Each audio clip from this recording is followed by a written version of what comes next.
दो पूर्णांकों का योगफल सदैव होता है, दो पूर्णांकों का। अब पूर्णांक क्या होता है? पूर्णांक संख्याएं ये सभी पूर्णांक संख्या होती है, जैसे 0 है, 1 है, 2 है, 3 है, -1 है, -2 है, -3 है, ये सब क्या है? पूर्णांक हैं। क्या है? पूर्णांक हैं। पूर्णांक क्या होता है? उसको अंग्रेजी में इंटीजर्स बोलते हैं, इंटीजर्स। वो ऋण भी होता है और वह धन भी होता है। धन पूर्णांक और ऋण पूर्णांक होते हैं। तो यहाँ पर क्या हुआ कि जब पूर्णांक को कह रहा है, क्वेश्चन क्या कहता है? क्वेश्चन ये कह रहा है कि दो पूर्णांकों का योगफल सदैव होता है। तो जैसे मान लो +3 है और +4 है, दोनों को जोड़ेंगे तो क्या होगा? 4 धन 3 जोड़ेंगे तो क्या हो जाएगा? 7 हो जाएगा। लेकिन अगर मान लो -7 है और +5 है, इसको जो करेंगे तो क्या होगा? 7 में से 5 घट जाएगा, क्योंकि ये ऋण में है, ये धन में है। अगर एक धन रहेगा एक ऋण रहेगा तो हमेशा क्या हो जाएगा? घट जाता है। ये 7 में से 5 को भले ही धन मतलब योगफल है, लेकिन ये घट जाएगा। 7 में से 5 जाएगा तो क्या आएगा? 2 आएगा। लेकिन चिन्ह किसका लगेगा? जो संख्या बड़ी होगी उसी का चिन्ह लगाया जाता है। कहा जाता है जिसकी लाठी उसकी भाई, मतलब जो ताकतवर होगा। यहाँ ताकतवर क्या है? 7 है। 7 का जो है चिन्ह माइनस है, तो इसी का चिन्ह यहाँ पे लगेगा। समझ में आया?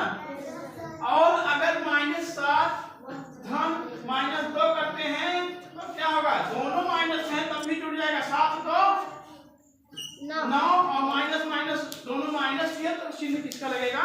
माइनस का ही लगेगा, ऋण का लगेगा। और इस प्रकार से और भी अगर मान लो 5 धन 5 -7 है तब भी -2 आएगा। तो ये सभी संख्याएं क्या आ रही हैं? योगफल करने पे ये जो आ रहा है क्या है? ये भी पूर्णांक, ये भी पूर्णांक, ये भी पूर्णांक, ये भी। तो कहने का मतलब है दो पूर्णांकों का योगफल सदैव क्या होता है? पूर्णांक होता है। क्या होता है? पूर्णांक होता है। समझ में आया? क्या होता है? पूर्णांक होता है। अब दो धन पूर्णांकों का योगफल क्या होता है? अभी तक तो था पूर्णांकों का योगफल। अब धन पूर्णांकों का योगफल क्या होता है? दो धन, मान लो कि धन पूर्णांक क्या है? मान लो कि +5 है, धन 7 बराबर +12 आएगा। ध्यान से देखो तो समझ में आएगा, उधर बाहर देखोगे नहीं समझ में आएगा। +5 +7 धन 5 धन 7 बराबर क्या आएगा? धन 12। अगर 3 धन 8 करते हैं तो क्या आएगा? धन 11। ये तो आएगा। कोई भी संख्याओं को अगर जो दो धन संख्या है, जो तो प्लस वाली संख्या है, उसको जोड़ेंगे तो हमेशा क्या आएगा? धन आएगा, प्लस में आएगा। तो यही कहा गया है कि दो धन पूर्णांकों का योगफल सदैव होता है। क्या होता है? धनात्मक होता है। क्या होता है?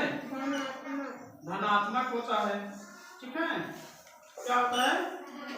धनात्मक होता है।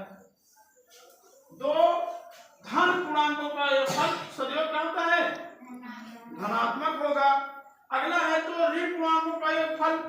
अगर -5 है इसको मिटा देते हैं, खाली मान लो इसका चिन्ह बदल देते हैं। अगर मान लो यहाँ माइनस लग जाए और यहाँ भी माइनस लग जाए दोनों में, अब क्या हुआ? अगर दो ऋण पूर्णांक हैं, क्या है? दो ऋण पूर्णांक हैं तो क्या हो जाएगा? 7 और 5 जोड़ेंगे तो क्या हो जाएगा? 12 हो जाएगा। और ये माइनस माइनस आपस में माइनस ही रहेगा। दो ऋण पूर्णांक सदैव और 11 उसका जो होगा वो ऋणात्मक होगा। अगर धन, ये कह रहा है कि दो धन पूर्णांकों का योगफल धनात्मक होता है, दो ऋण पूर्णांकों का योगफल क्या होता है? ऋणात्मक होगा। क्या होगा? ऋणात्मक होगा। समझ में आया? कहने का मतलब अगर माइनस माइनस दो संख्याएं हैं, इसको प्लस करना है तो माइनस में आएगा उत्तर। अगर धन धन दो संख्याएं हैं, उनको प्लस करोगे, प्लस प्लस है तो प्लस आएगा उत्तर। मतलब दो धन पूर्णांकों का योगफल धनात्मक होता है, दो ऋण पूर्णांकों का योगफल ऋणात्मक होता है। समझ में आया? ठीक।